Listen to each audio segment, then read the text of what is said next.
Have you ever built a careful budget only to have one price increase blow the whole thing up? Grocery prices go up, an insurance bill goes up, and those utilities spike. And suddenly your good plan just feels pointless. And you think to yourself, why do I even try this? Friend, the problem isn't that you can't budget. It's that you're trying to build a rigid plan in a very flexible world. Well, today we're building a budget that bends without breaking.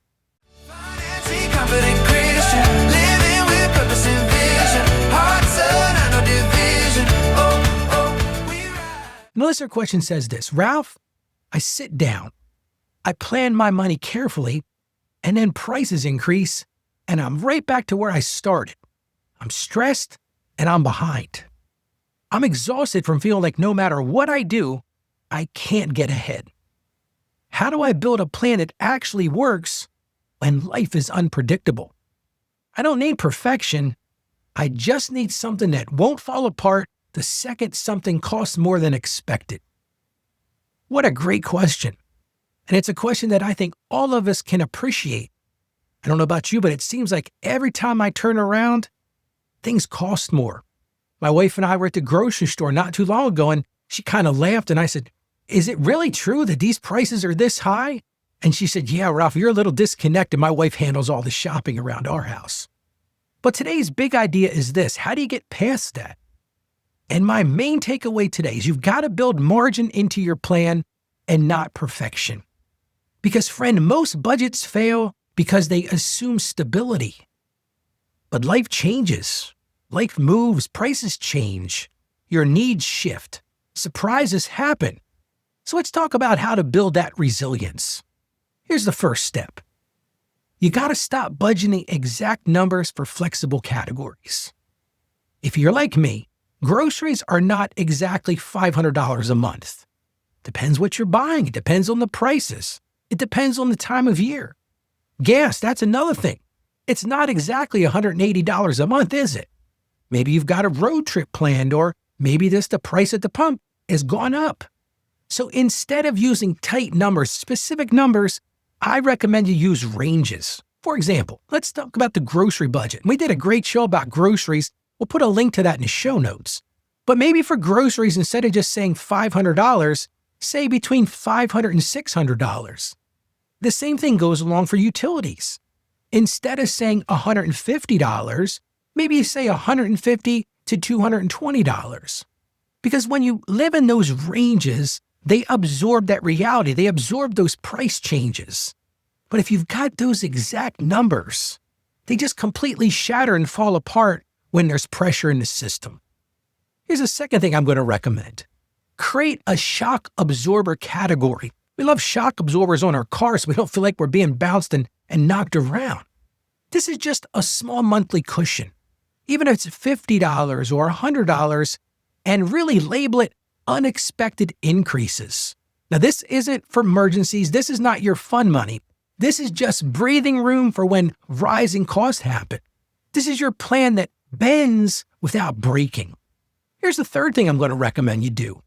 Review your spending mid-month, not just at the end. So many people wait till the end of the month and then they panic because they've overspent. And if you wait till the 30th of the month, all you're doing is reacting. So check in around the 15th of the month. Ask yourself, hey, are we trending higher anywhere? Because you might be able to make a small course correction to prevent that end-of-month panic. For example, if you notice that your grocery budget's gone up a little bit, you may have to cut back on eating out, or you may have to cut back on some entertainment expenses. But if you wait till the end of the month, it's going to be too late to do that. So think about that mid-month check-in. Here's another thing that is absolutely critical. You've got to prioritize the essentials in their tiers. I'm going to give you a set of 3 tiers here that I think will really make your life easier. Tier 1 is the things I call survival.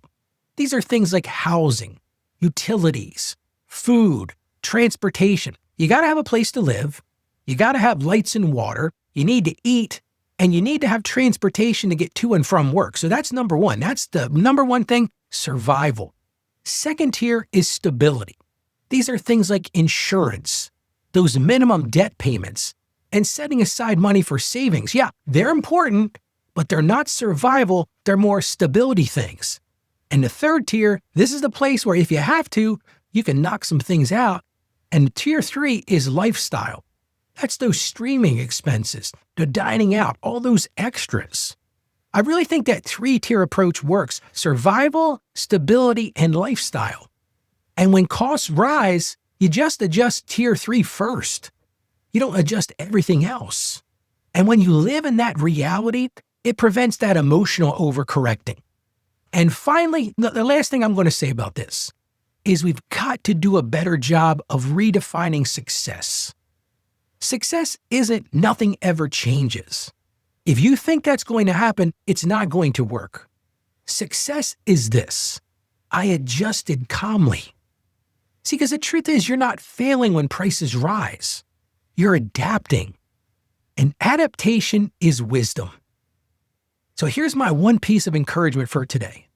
Flexible plans survive real life.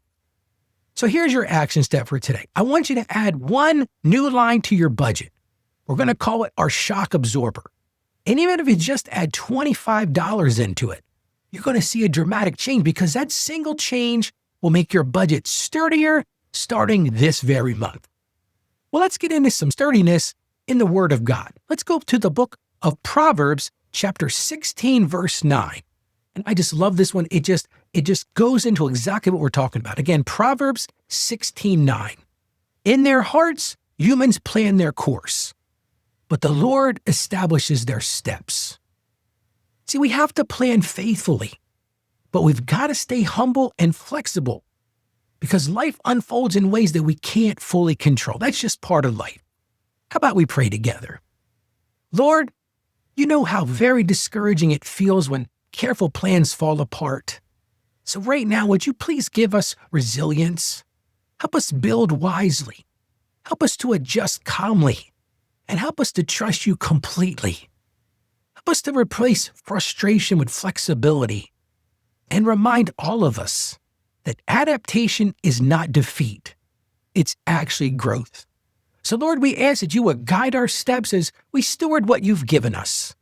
And we ask this in Jesus' name. Amen. Friend, you don't need a perfect budget. You just need a flexible one. And if you've got a question for this show, I would love to hear from you. Go to financiallyconfidentchristian.com/question. Now we'll put that in the show notes, but I'm going to give it to you again in case you want to write it down. It's financiallyconfidentchristian.com/question. And I just want to thank you so much for joining me today. Stay financially savvy. May God bless you, and you have a great day today.